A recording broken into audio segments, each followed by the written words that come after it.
Menikmati kebebasan selama pensiun tidak hanya mungkin, tetapi juga bisa sangat memuaskan. Dengan mengadopsi strategi proaktif untuk memastikan kesejahteraan, keamanan, dan stabilitas finansial, Anda dapat terus menikmati hidup dengan sepenuhnya. Ingatlah bahwa selalu ada kemungkinan untuk melakukan penyesuaian yang dapat meningkatkan kualitas hidup Anda, tidak peduli tahap mana yang Anda hadapi. Mentalitas penyesuaian dan optimasi ini sangat penting untuk memanfaatkan setiap momen sebaik mungkin. Kesimpulannya, memutuskan tempat tinggal bagi orang lanjut usia adalah keputusan yang sangat pribadi dan kompleks. Apakah mereka memilih untuk tetap tinggal di rumah keluarga untuk menikmati kebersamaan yang dekat, memilih untuk tinggal dekat untuk menjaga kemandirian, atau memilih jenis tempat tinggal yang sepenuhnya berbeda? Tujuan utamanya adalah memastikan tahun-tahun terakhir mereka penuh dengan kenyamanan, kebahagiaan, dan martabat. Pilihan tersebut harus mencerminkan kebutuhan dan preferensi individu, memastikan mereka menjalani masa emas mereka di lingkungan yang memberikan kepuasan dan kesejahteraan. Proses pengambilan keputusan ini harus dipertimbangkan dengan hati-hati untuk mencapai keseimbangan antara kedekatan dengan orang-orang terkasih dan pelestarian otonomi pribadi. Penting untuk mempertimbangkan berbagai faktor, baik emosional, praktis, maupun relasional, untuk menentukan pilihan yang paling sesuai dengan kebutuhan dan keadaan individu setiap orang. Keputusan ini tidak hanya harus mempertimbangkan kedekatan fisik, tetapi juga dukungan emosional dan kesejahteraan secara keseluruhan. Jika Anda merasa video ini bermanfaat, kami mengundang Anda untuk mengklik tombol "Suka" sebagai bentuk dukungan Anda. Bagikan video ini dengan teman dan keluarga yang dapat memperoleh manfaat dari informasi ini. Dan jangan lupa untuk berlangganan saluran kami untuk mendapatkan lebih banyak konten yang mendorong refleksi tentang isu-isu penting dalam hidup. Partisipasi Anda sangat penting agar kami dapat terus menyediakan materi yang berharga dan mendukung komunitas kami. Kami sangat menghargai waktu dan minat Anda.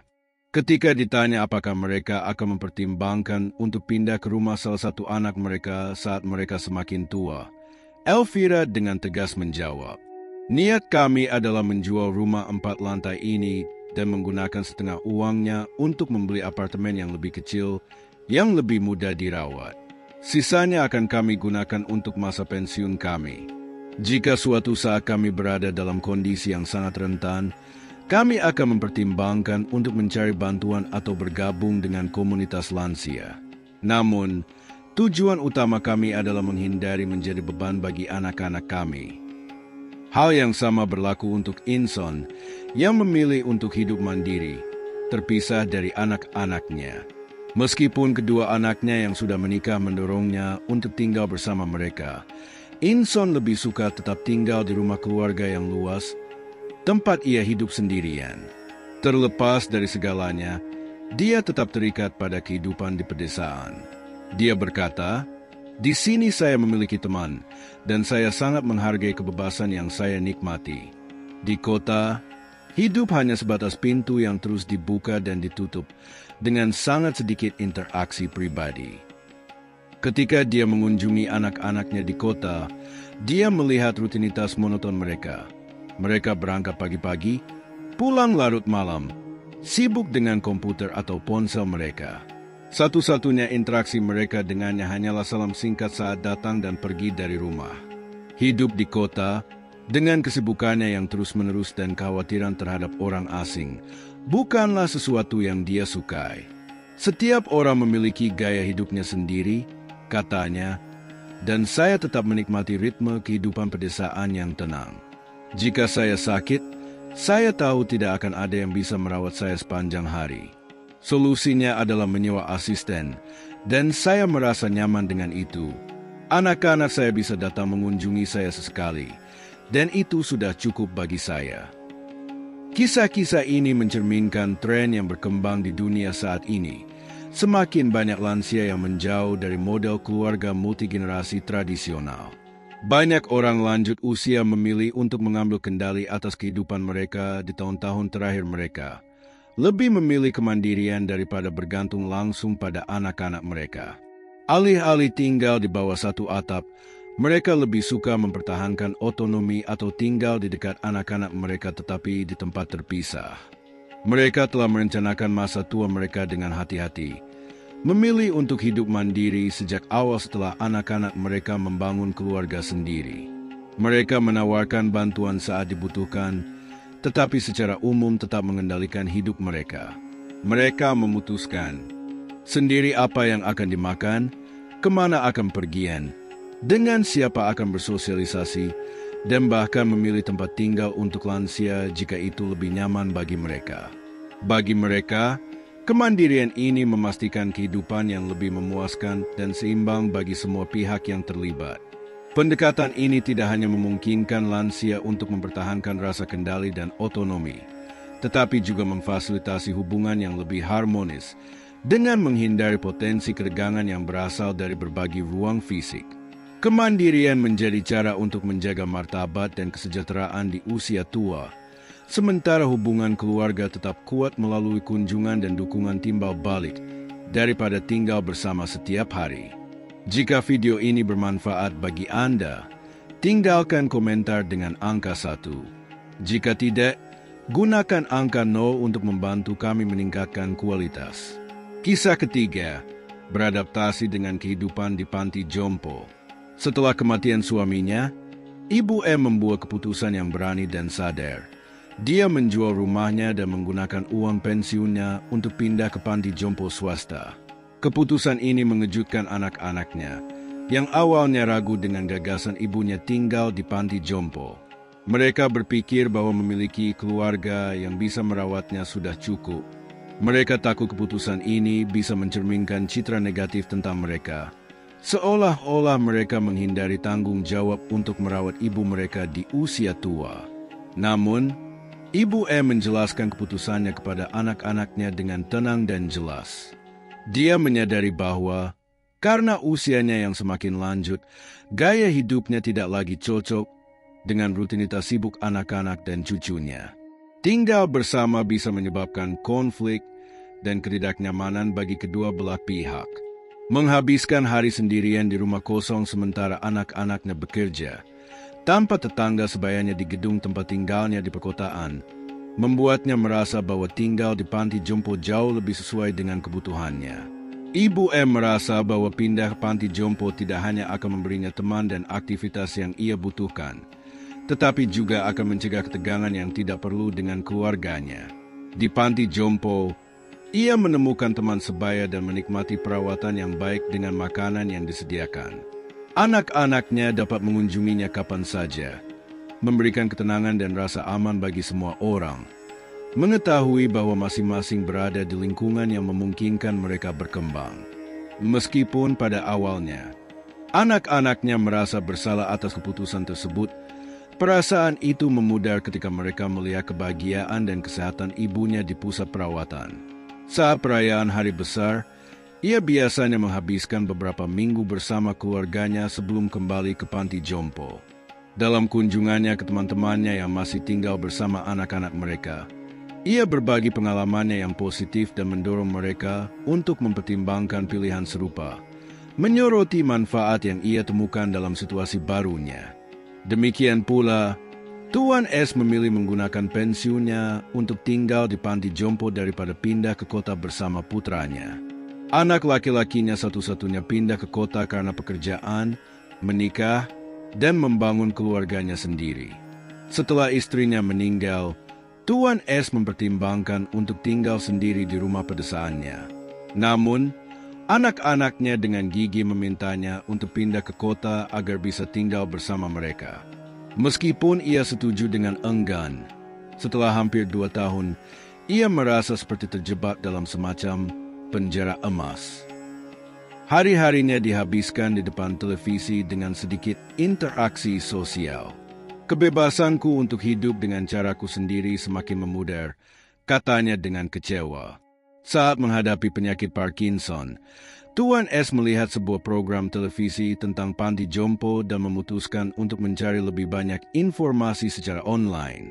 Ia menemukan bahwa panti jompo bisa menjadi lingkungan yang ideal baginya, menyediakan perawatan dan teman yang ia rindukan. Setelah penelitian ini, ia meminta anak-anaknya untuk memberinya kesempatan mencoba tinggal di panti jompo selama beberapa bulan. Meskipun anak-anaknya awalnya ragu, akhirnya mereka setuju. Yang mengejutkan semua orang, kesehatan Tuan S mengalami peningkatan yang signifikan saat ia menyesuaikan diri dengan kehidupan di antara orang lain dan menerima perawatan yang berkelanjutan. Ia akhirnya memutuskan untuk tinggal secara permanen di panti jompo, menggunakan pensiun militernya untuk menutupi biayanya. Keputusan ini membawa kelegaan besar bagi anak-anaknya, yang merasa senang melihat ayah mereka bahagia dan terawat dengan baik, tanpa harus khawatir tentang tanggung jawab sehari-hari seperti menyiapkan makanan atau mengatur perawatannya. Di masa lalu, mengirim orang tua lanjut usia ke panti jompo dianggap sebagai tindakan penelantaran dan pengkhianatan terhadap nilai-nilai keluarga. Namun, perspektif ini berubah seiring waktu. Semakin banyak orang tua memilih tinggal di panti jompo karena berbagai alasan. Beberapa melakukannya karena mereka sendirian, sementara yang lain memiliki anak-anak yang, karena kesibukan mereka, tidak dapat memberikan perawatan yang dibutuhkan. Selain itu, ada juga yang mencari lingkungan yang tenang untuk menikmati masa tua mereka. Yang terpenting adalah bahwa para lansia merasa puas dan bahagia dengan keputusan yang mereka buat demi kesejahteraan mereka. Sebelum melanjutkan, pastikan untuk memberi suka pada video ini jika Anda menikmatinya dan berlangganan saluran ini untuk mendapatkan tips terbaik tentang cara menarik kelimpahan dan kesejahteraan dalam hidup Anda. Sekarang, mari kita lanjutkan dengan kontennya.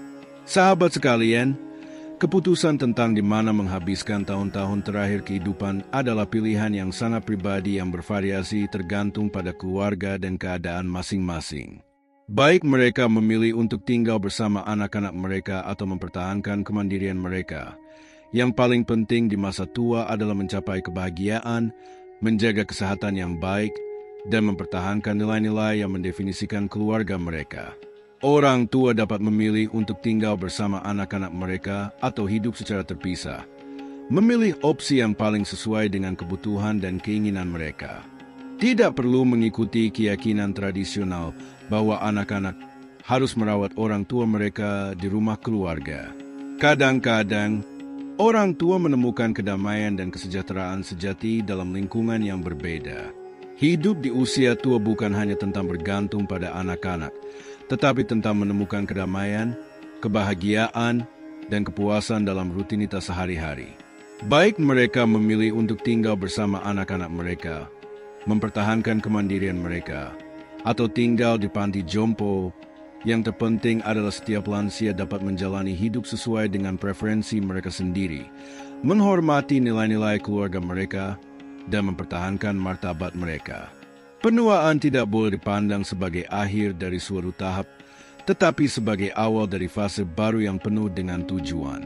Pada tahap ini, kita dapat menikmati setiap momen dengan kepuasan dan kegembiraan sejati. Ambil kendali atas jalan hidupmu dan cari kehidupan di usia tua yang kaya akan makna dan kebahagiaan. Jika kisah-kisah ini menginspirasi dan memotivasimu untuk bertindak, tolong balas dengan angka 9. Jika tidak, balas dengan angka 0. Pendapatmu sangat berharga bagi kami, dan kami dengan tulus berterima kasih atas waktu yang telah kamu luangkan untuk membaca pesan ini. Bagian 2. Jika pasanganmu meninggal lebih dulu, ada 3 keputusan penting yang harus kamu hindari. Pernahkah kamu bertanya-tanya bagaimana kamu akan menghadapi hidup jika kehilangan pasangan hidupmu? Kehilangan orang tercinta dapat membuatmu merasa tersesat dan mengalami kekosongan yang mendalam. Namun, bagaimana jika ada cara untuk tidak hanya bertahan dari kehilangan ini, tetapi juga menjadi lebih kuat karenanya? Bergabunglah dengan kami saat kami mengeksplorasi kisah inspiratif dari 3 orang yang telah melewati proses sulit ini dan berbagi pelajaran paling berharga yang mereka pelajari. Temukan bagaimana harapan bisa ditemukan kembali, bagaimana otonomi dapat dipulihkan, dan bagaimana kebahagiaan tetap bisa diraih, bahkan setelah menghadapi kehilangan yang begitu mendalam. Melalui pengalaman mereka, kamu akan belajar bagaimana menghadapi kesedihan dan membangun kehidupan baru yang penuh dengan tujuan dan makna. Hidup di dunia ini tidak dapat diprediksi. Seperti yang dikatakan Misaki, kita tidak pernah tahu berapa lama seseorang yang kita cintai akan tetap di sisi kita. Hidup seperti kereta yang bergerak, dan setiap orang hanya bisa menemanimu dalam sebagian perjalanan. Ketika tiba saatnya untuk berpisah, penting untuk merasa bersyukur atas momen-momen tak terlupakan yang telah dibagikan. Jika seseorang cukup beruntung memiliki pasangan sepanjang perjalanan hidupnya, itu harus dianggap sebagai berkah sejati. Memiliki pasangan baik di masa muda maupun di usia tua adalah anugerah yang luar biasa, meskipun tidak semua kisah cinta ditakdirkan untuk bertahan selamanya. Beberapa orang harus menghadapi kehilangan pasangan hidup lebih cepat dari yang diharapkan, entah karena penyakit atau tragedi yang tak terduga. Kepergian orang tercinta meninggalkan kekosongan yang sangat besar, seolah-olah rumah kehilangan penopangnya. Meskipun menyakitkan dan penuh tantangan, waktu terus berjalan tanpa henti, dan orang yang telah pergi tidak akan kembali. Ketika menghadapi kehilangan pasangan, sangat penting untuk menemukan cara menyembuhkan diri sendiri sambil tetap menjalani kehidupan yang bermakna. 3 orang yang memiliki pengalaman dalam hal ini membagikan pandangan dan nasihat mereka kepada mereka yang berada di usia parubaya atau tua. Mereka menyarankan bahwa jika pasanganmu pergi lebih dulu, ada 3 hal yang harus dihindari agar tahun-tahun mendatang tetap bermartabat dan memuaskan. Mengikuti saran ini dapat membantumu menjadikan tahap akhir kehidupan lebih mudah dikelola dan lebih kaya makna. Pertama, sangat penting untuk tidak membiarkan diri larut dalam kesedihan yang berlebihan dalam jangka waktu yang lama. Bayangkan kehilangan seseorang yang telah menjadi bagian integral dari hidupmu selama bertahun-tahun. Kehilangan ini sangat mendalam, dan meskipun kenangan dapat memberikan sedikit penghiburan, mereka juga dapat memperparah kesedihan. Kisah Kalista menggambarkan perjuangan antara penderitaan dan ketahanan. Pada usia 67 tahun, ia menghadapi kehilangan suaminya yang sangat menyakitkan dan menemukan dirinya berada di persimpangan jalan. Bagaimana melanjutkan hidup ketika orang yang paling dicintai sudah tiada? Perjalanan Kalista dari keputusasaan menuju pencarian tujuan baru menunjukkan ketahanan jiwa manusia. Pengalamannya tidak hanya mencerminkan kesedihan, tetapi juga kebangkitan harapan dan proses belajar kembali untuk menjalani hidup. Bergabunglah dengan kami untuk mengeksplorasi kisah mengharukan ini dan temukan bagaimana, bahkan di saat-saat tergelap, cahaya dan makna baru dalam hidup tetap bisa ditemukan. Kalista, yang kini berusia 67 tahun, berbagi kisahnya. Pada usia 64 tahun, saya kehilangan suami saya. Setiap kali mengenang saat itu, saya masih merasa sulit menerimanya. Saat itu, saya merasa seperti bayangan diri saya sendiri, seolah-olah segalanya telah kehilangan maknanya. Saya sering berharap bisa menyusulnya. Saya sering menangis hingga tertidur, terutama di malam hari saat insomnia menyerang saya.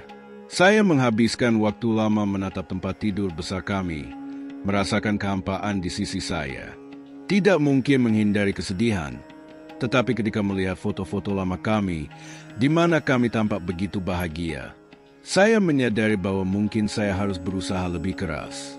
Suami saya tidak ingin saya tenggelam dalam penderitaan. Meskipun kesedihan begitu dalam, saya tahu bahwa air mata tidak akan membawanya kembali.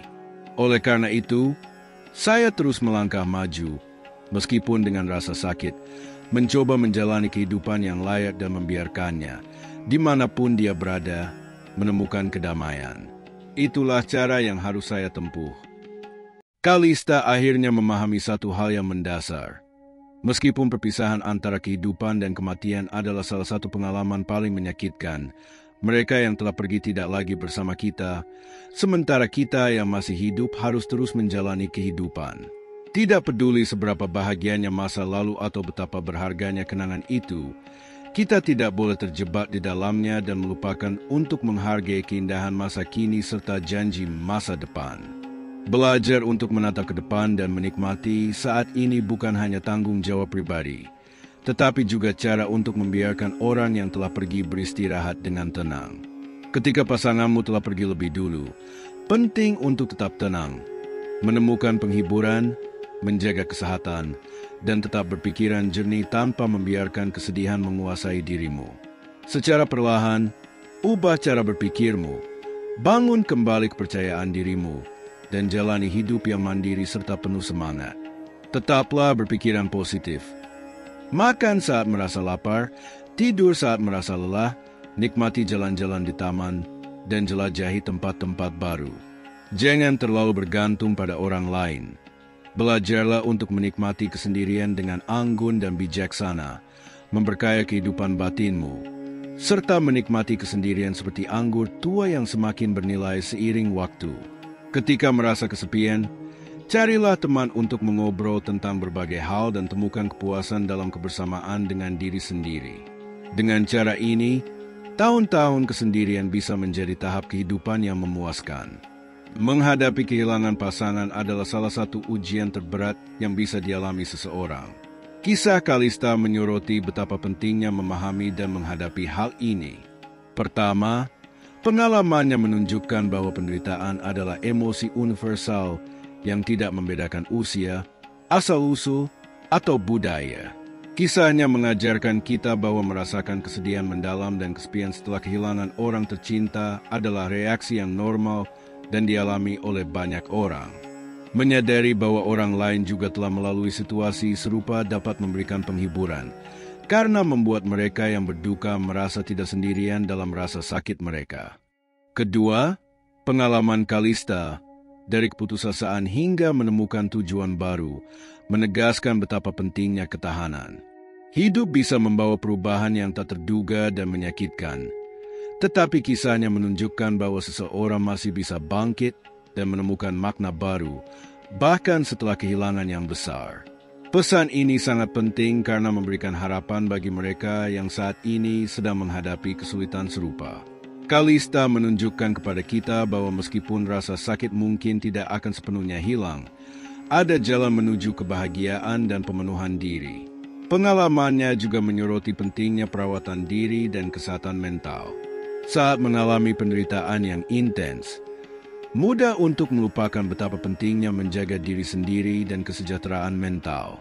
Keputusan Kalista untuk fokus pada kesejahteraannya, menemukan kebahagiaan dalam hal-hal kecil sehari-hari, dan mempererat hubungan dengan teman-temannya menunjukkan strategi efektif yang bisa sangat berharga bagi mereka yang menghadapi situasi serupa. Pendekatannya menunjukkan bagaimana praktik-praktik ini dapat menjadi kunci untuk mengatasi kesedihan dan membangun kehidupan yang bermakna meskipun menghadapi kesulitan. Kisahnya mendorong orang untuk mengutamakan kesejahteraan mereka, mencari dukungan, dan tidak takut untuk kembali menikmati hidup. Kisah Kalista juga menyoroti bagaimana kenangan dapat memainkan peran penting dalam proses penyembuhan. Dia menemukan penghiburan dalam melihat kembali foto-foto lama dan mengenang momen bahagia yang dia bagikan dengan suaminya. Menghargai kenangan indah dapat menjadi alat yang ampuh dalam menghadapi kehilangan, karena memungkinkan seseorang untuk menghormati orang yang dicintai sambil tetap melanjutkan hidup. Terakhir, pengalaman Kalista menekankan pentingnya fokus pada masa kini dan apa yang ditawarkan oleh masa depan. Kisahnya menunjukkan bahwa meskipun wajar untuk merasakan kesedihan dan nostalgia terhadap masa lalu, juga sangat penting untuk mencari sumber kebahagiaan dan tujuan baru. Keseimbangan antara mengenang masa lalu dan merangkul masa kini sangat penting untuk menjalani kehidupan yang utuh, bahkan setelah kehilangan yang mendalam.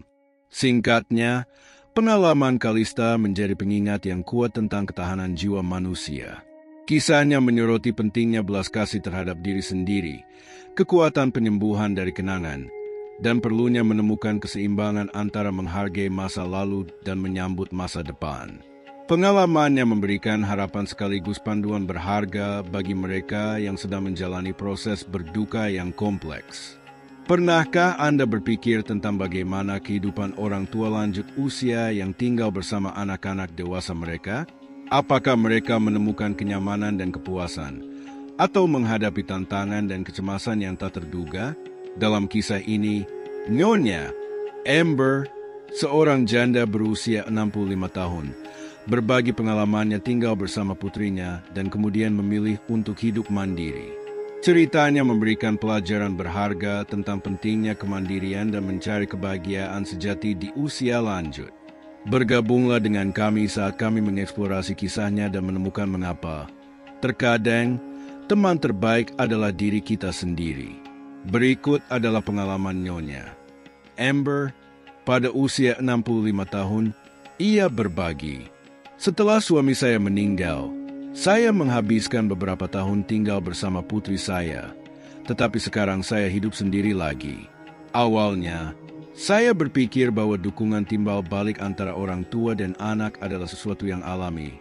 Seperti berpikir, saya merawatmu saat kecil dan kamu menemani saya di usia tua.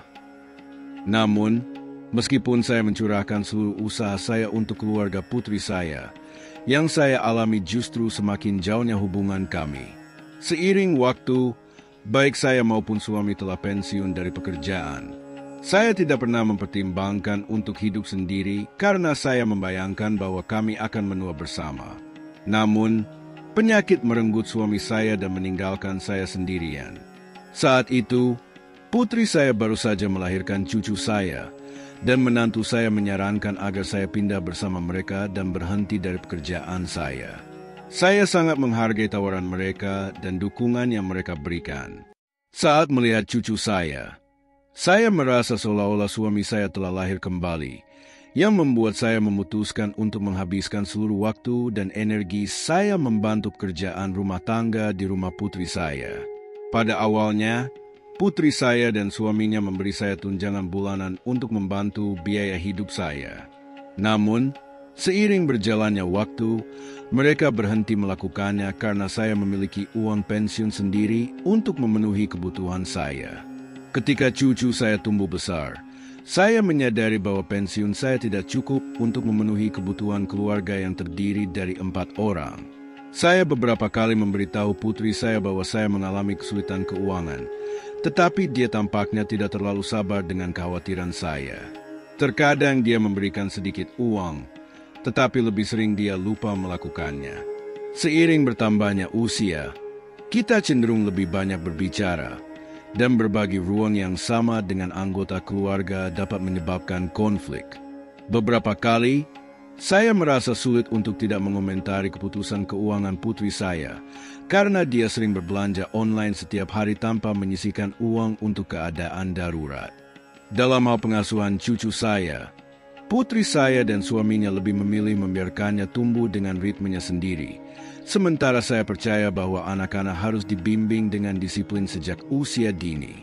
Seiring waktu, perbedaan pendapat ini menyebabkan semakin besarnya jarak di antara kami. Lama-kelamaan, saya menyadari bahwa putri saya dan keluarganya mulai memperlakukan saya dengan lebih sedikit kebaikan dan rasa hormat. Saat merenungkan tahun-tahun saya tinggal bersama mereka, saya memutuskan bahwa sudah waktunya untuk kembali menjalani hidup saya sendiri. Ketika saya mengusulkan untuk kembali ke rumah saya, meskipun mereka mengatakan bahwa mereka akan merindukan saya, jelas terlihat bahwa mereka merasa lega dan senang dengan keputusan saya. Singkatnya, saya telah menjadi beban bagi mereka.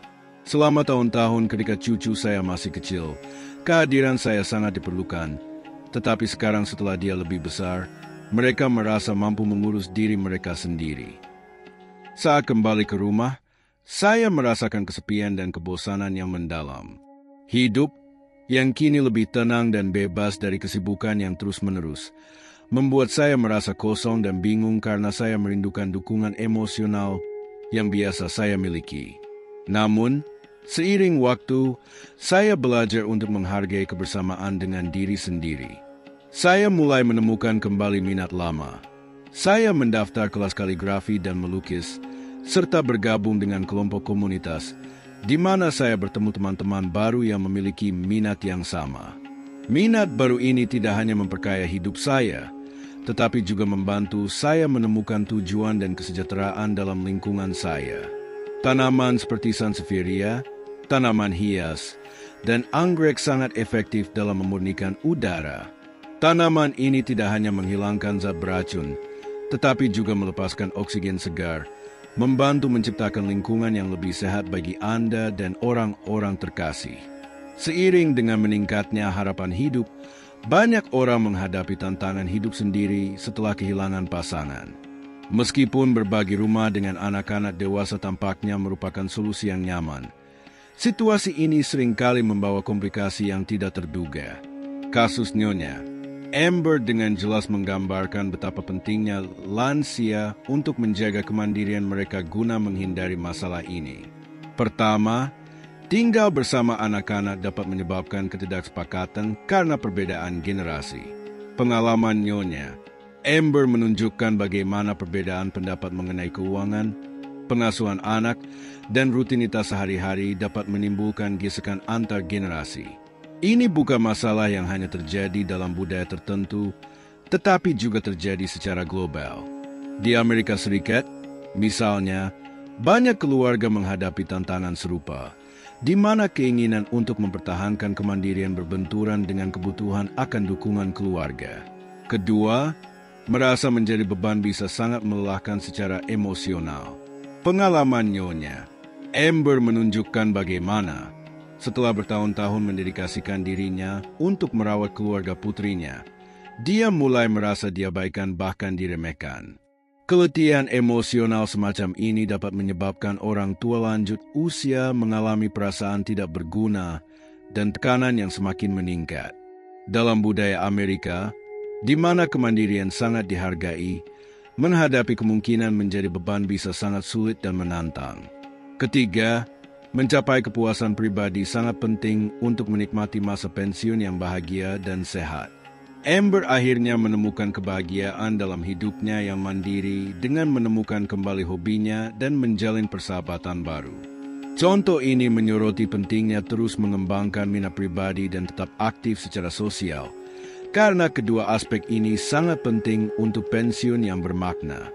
Di Amerika Serikat, banyak lansia menemukan kepuasan dan tujuan dengan berpartisipasi dalam pusat komunitas, bergabung dengan asosiasi, atau terlibat dalam kegiatan sukarela yang memberi mereka rasa kebersamaan dan alasan untuk merasa berharga. Sebelum melanjutkan, pastikan untuk memberikan suka pada video ini jika Anda menikmatinya dan berlangganan saluran ini untuk mendapatkan tips terbaik tentang cara menarik keberlimpahan dan kemakmuran ke dalam hidup Anda. Sekarang, mari kita lanjutkan dengan kontennya. Singkatnya, meskipun tinggal bersama anak-anak dewasa tampak seperti solusi praktis bagi orang tua lanjut usia, pengalaman Nyonya Amber menunjukkan bahwa mempertahankan kemandirian seringkali membawa kepuasan dan pencapaian pribadi yang lebih besar. Mendorong lansia untuk menjalani jalannya sendiri dan menjaga kemandiriannya dapat membawa masa pensiun yang lebih bermakna dan penuh penghormatan.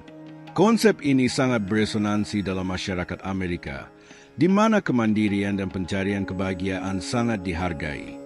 Apakah Anda mempertimbangkan untuk mencari pasangan baru atau menikah lagi di usia matang? Sebelum mengambil keputusan, penting untuk merenungkan pengalaman Nyonya Fong. Pada usia 62 tahun, setelah kehilangan suami pertamanya, dia berpikir telah menemukan pendamping baru, tetapi segera menghadapi tantangan yang tidak terduga dan momen kesedihan yang mendalam. Kisahnya menjadi peringatan bagi mereka yang mempertimbangkan untuk menikah di usia lanjut. Kami mengundang Anda untuk menjelajahi risiko dan realitas pernikahan pada tahap kehidupan ini. Melalui pengalaman Nyonya Fong, Anda dapat memperoleh wawasan berharga yang akan membantu Anda menghindari penyesalan di masa depan. Pengalaman Nyonya Kelly. Nyonya Kelly, 62 tahun, berbagi kisah pribadinya.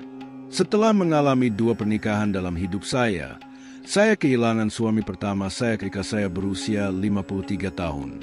3 tahun kemudian, saya memutuskan untuk menikah lagi, tetapi pernikahan itu berakhir dengan perceraian setelah 1 tahun.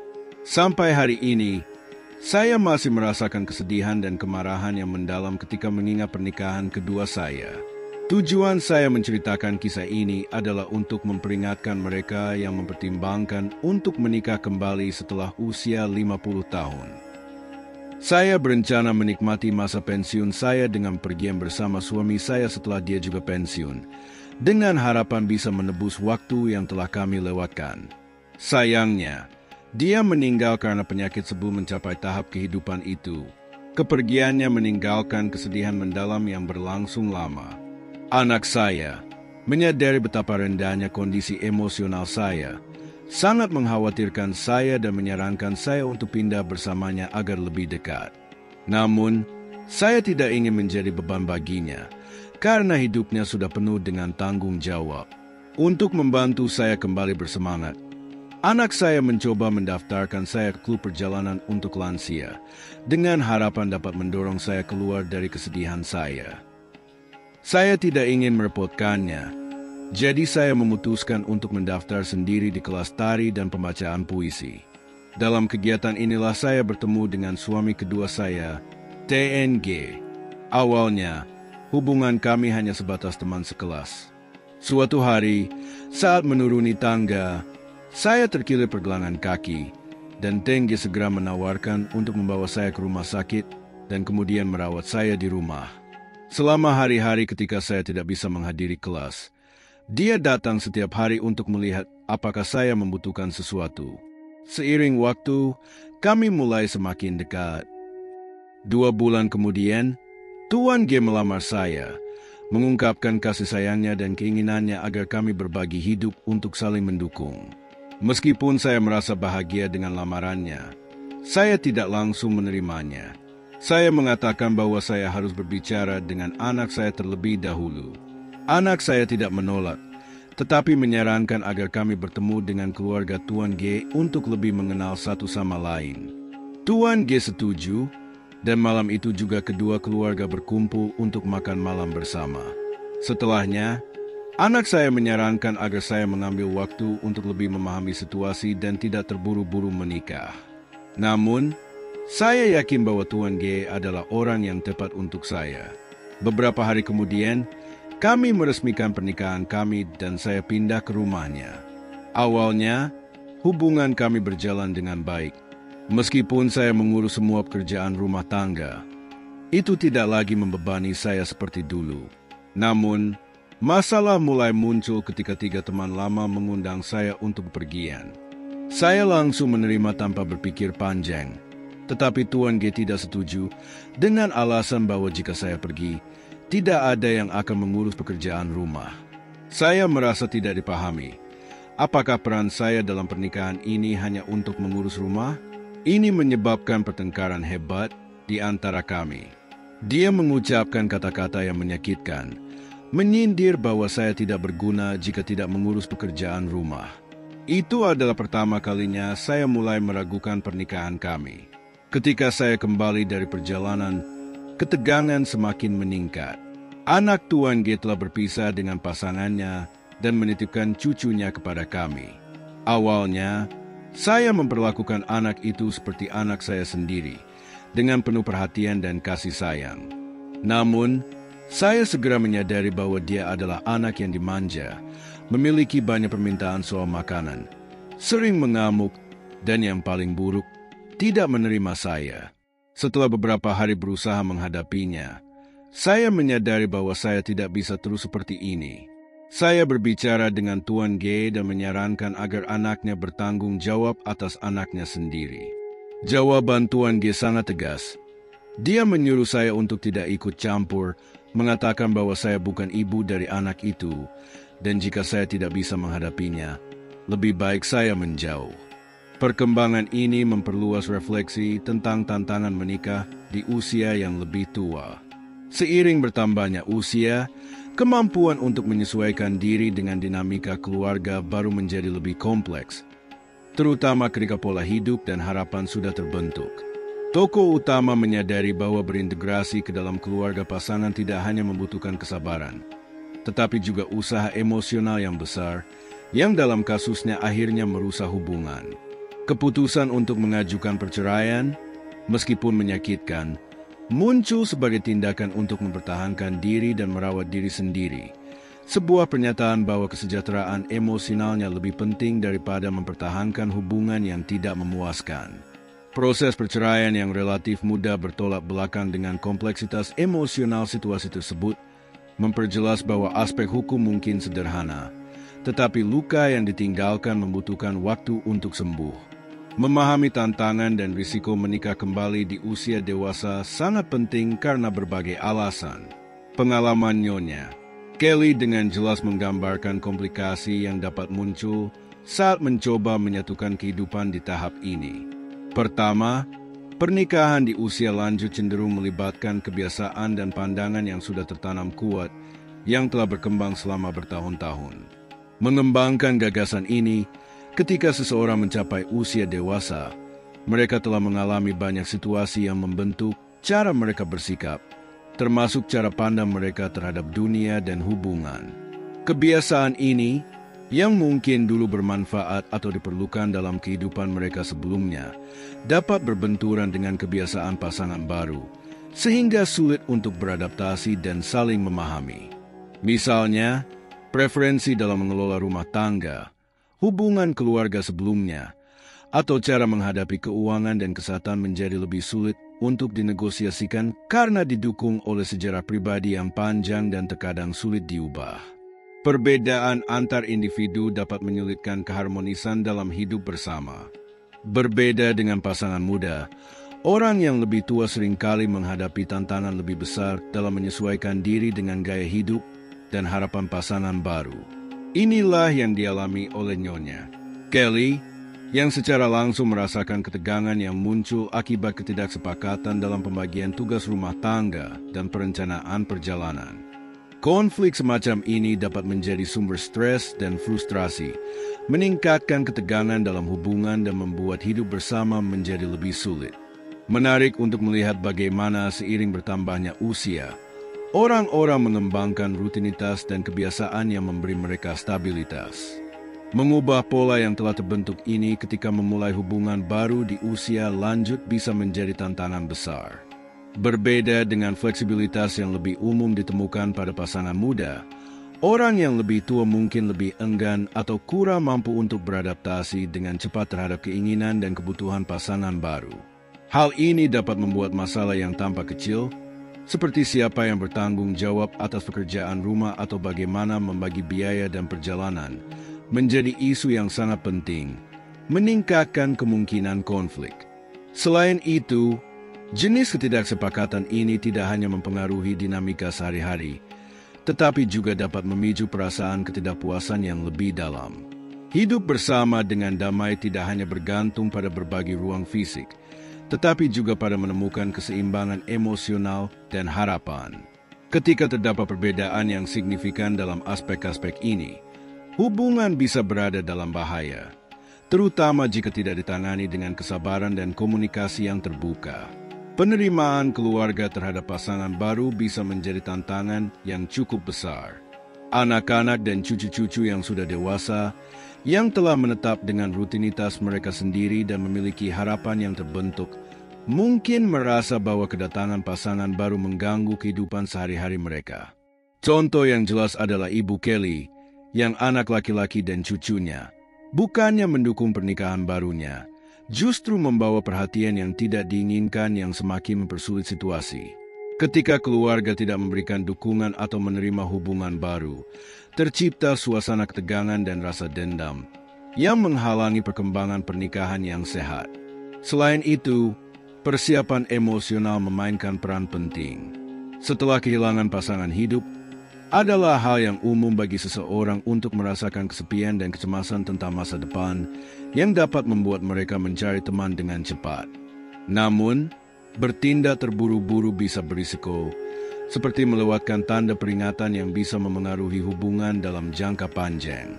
Ibu Kelly membuat keputusan impulsif dengan menikahi seseorang yang hampir tidak dikenalnya, mengabaikan saran dari anak laki-lakinya yang menyarankan agar ia lebih berhati-hati dan menunggu. Tergesa-gesa ini membawanya pada kecuaan lain dan, akhirnya, perceraian lagi. Sangat penting, sebelum memulai pernikahan baru, untuk meluangkan waktu yang diperlukan untuk sembuh secara emosional dan merenung dengan mendalam tentang kebutuhan dan harapan diri sendiri. Selain itu, dalam pernikahan antara orang yang lebih tua, Masalah keuangan dan hukum seringkali menjadi hal yang umum. Masalah seperti warisan, perawatan medis, dan pembagian harta dapat menimbulkan ketegangan dan perselisihan.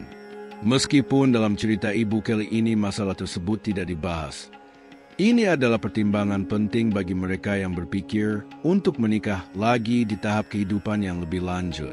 Pendekatan ini menekankan pentingnya kedewasaan emosional dan persiapan praktis sebelum mengambil langkah besar seperti itu.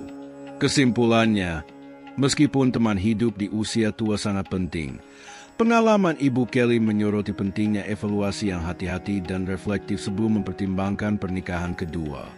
Mengenali tantangan-tantangan ini dapat membantu orang-orang membuat keputusan yang lebih informasi, yang pada gilirannya dapat mendukung hubungan yang lebih penuh dan tahan lama. Pendekatan ini tidak hanya berkontribusi pada pengambilan keputusan yang lebih baik, tetapi juga dapat memperkaya kualitas hidup dengan memastikan bahwa hubungan baru dibangun di atas dasar yang kuat dan sadar akan aspek-aspek yang perlu dipertimbangkan. Bagian 3. Cara mempertahankan kemandirian dan keamanan di usia lanjut. Seiring bertambahnya usia, keinginan untuk mempertahankan otonomi kita dan hidup sesuai dengan keputusan kita sendiri seringkali tetap kuat. Kemandirian di tahun-tahun emas dapat menawarkan berbagai keuntungan, seperti kebebasan pribadi yang lebih besar, rasa kontrol atas hidup kita, dan kesempatan untuk mengejar hobi serta minat pribadi. Namun, sangat penting untuk mengatasi gaya hidup ini dengan perencanaan yang hati-hati dan persiapan yang cermat. Artikel ini akan memberikan saran praktis bagi para lansia yang ingin mempertahankan kemandirian mereka sambil memastikan kesejahteraan dan keamanan mereka. Melalui strategi yang dipikirkan dengan baik, dimungkinkan untuk menikmati kehidupan yang mandiri dan memuaskan, yang disesuaikan dengan kebutuhan dan keinginan pribadi kita. Kesehatan dan kesejahteraan sangat penting untuk menikmati kehidupan yang penuh. Penting untuk menjalani pemeriksaan medis rutin, mengelola obat-obatan dengan tepat, mengikuti pola makan yang seimbang, dan menjaga program olahraga yang konsisten. Karena kebiasaan-kebiasaan ini dapat meningkatkan kesehatan umum dan kualitas hidup secara signifikan. Selain itu, mengambil langkah-langkah untuk mencegah jatuh, seperti menjaga lorong bebas dari rintangan dan memasang pegangan di kamar mandi, dapat membuat rumah Anda menjadi tempat yang lebih aman. Menerapkan praktik-praktik ini tidak hanya berkontribusi pada kehidupan yang lebih sehat, tetapi juga memfasilitasi lingkungan hidup yang lebih aman dan nyaman. Interaksi sosial memainkan peran penting dalam menjaga sikap positif dan mencegah isolasi. Terlibat dalam klub, bergabung dengan asosiasi, berpartisipasi dalam kegiatan sukarela, atau sekadar menikmati waktu bersama teman-teman dan keluarga dapat memperkaya hidup Anda secara signifikan. Selain itu, penting untuk mengikuti perkembangan teknologi agar tetap terinformasi dan terhubung dengan dunia sekitar Anda. Praktik-praktik ini tidak hanya mendorong mentalitas yang lebih optimis, tetapi juga membantu membangun dan memperkuat jaringan dukungan sosial yang berkontribusi pada kesejahteraan umum yang lebih kuat. Pengelolaan keuangan adalah aspek krusial untuk menjalani hidup secara mandiri. Membuat anggaran terperinci, menyisihkan dana untuk keadaan darurat, dan mempertimbangkan untuk mengambil asuransi perawatan jangka panjang dapat memberikan ketenangan pikiran dan stabilitas keuangan. Selain itu, disarankan untuk secara rutin meninjau dan menyesuaikan keuangan Anda untuk beradaptasi dengan perubahan situasi ekonomi Anda. Keamanan rumah juga harus menjadi prioritas. Memasang detektor asap, memiliki alat pemadam kebakaran, dan menyiapkan kit darurat adalah langkah-langkah penting untuk menghadapi kemungkinan kejadian tak terduga. Demikian juga, melakukan pemeliharaan rutin pada rumah Anda dapat mencegah masalah dan memastikan rumah Anda tetap dalam kondisi prima. Menerapkan praktik-praktik ini tidak hanya berkontribusi pada pengelolaan keuangan yang efektif, tetapi juga melindungi lingkungan Anda dan memberikan rasa aman serta kesejahteraan yang lebih besar. Untuk meningkatkan kemandirian Anda lebih lanjut, mungkin bermanfaat untuk menyesuaikan rumah Anda agar lebih mudah diakses. Ini bisa mencakup pemasangan ramp, memperlebar pintu untuk memudahkan pergerakan, dan menambahkan pegangan di area-area kunci. Selain itu, memiliki sistem peringatan medis dapat memberikan ketenangan baik bagi Anda maupun keluarga Anda dengan memastikan respon cepat jika terjadi keadaan darurat. Teknologi juga memainkan peran penting dalam mempermudah kehidupan sehari-hari. Dari peralatan rumah tangga pintar yang menyederhanakan tugas-tugas sehari-hari hingga platform telemedicine yang memungkinkan konsultasi medis jarak jauh, ada banyak inovasi yang dapat mendukung kehidupan yang mandiri. Namun, penting untuk berhati-hati dan menghindari potensi penipuan, memastikan bahwa teknologi digunakan dengan aman dan efektif. Langkah-langkah ini tidak hanya meningkatkan aksesibilitas dan kenyamanan di rumah Anda, tetapi juga berkontribusi pada keamanan dan kesejahteraan yang lebih besar dalam kehidupan sehari-hari Anda. Pada akhirnya, menjaga sikap positif sangat penting untuk menua dengan martabat. Dengan fokus pada keterampilan dan kekuatan pribadi, alih-alih berfokus pada keterbatasan, dan dengan dikelilingi oleh pengaruh dan rangsangan positif, dimungkinkan untuk hidup dengan penuh dan mandiri. Menikmati kebebasan selama pensiun tidak hanya mungkin, tetapi juga bisa sangat memuaskan. Dengan mengadopsi strategi proaktif untuk memastikan kesejahteraan, keamanan, dan stabilitas finansial, Anda dapat terus menikmati hidup dengan sepenuhnya. Ingatlah bahwa selalu ada kemungkinan untuk melakukan penyesuaian yang dapat meningkatkan kualitas hidup Anda, tidak peduli tahap mana yang Anda hadapi. Mentalitas penyesuaian dan optimasi ini sangat penting untuk memanfaatkan setiap momen sebaik mungkin. Kesimpulannya, memutuskan tempat tinggal bagi orang lanjut usia adalah keputusan yang sangat pribadi dan kompleks. Apakah mereka memilih untuk tetap tinggal di rumah keluarga untuk menikmati kebersamaan yang dekat, memilih untuk tinggal dekat untuk menjaga kemandirian, atau memilih jenis tempat tinggal yang sepenuhnya berbeda? Tujuan utamanya adalah memastikan tahun-tahun terakhir mereka penuh dengan kenyamanan, kebahagiaan, dan martabat. Pilihan tersebut harus mencerminkan kebutuhan dan preferensi individu, memastikan mereka menjalani masa emas mereka di lingkungan yang memberikan kepuasan dan kesejahteraan. Proses pengambilan keputusan ini harus dipertimbangkan dengan hati-hati untuk mencapai keseimbangan antara kedekatan dengan orang-orang terkasih dan pelestarian otonomi pribadi. Penting untuk mempertimbangkan berbagai faktor, baik emosional, praktis, maupun relasional, untuk menentukan pilihan yang paling sesuai dengan kebutuhan dan keadaan individu setiap orang. Keputusan ini tidak hanya harus mempertimbangkan kedekatan fisik, tetapi juga dukungan emosional dan kesejahteraan secara keseluruhan. Jika Anda merasa video ini bermanfaat, kami mengundang Anda untuk mengklik tombol "Suka" sebagai bentuk dukungan Anda. Bagikan video ini dengan teman dan keluarga yang dapat memperoleh manfaat dari informasi ini. Dan jangan lupa untuk berlangganan saluran kami untuk mendapatkan lebih banyak konten yang mendorong refleksi tentang isu-isu penting dalam hidup. Partisipasi Anda sangat penting agar kami dapat terus menyediakan materi yang berharga dan mendukung komunitas kami.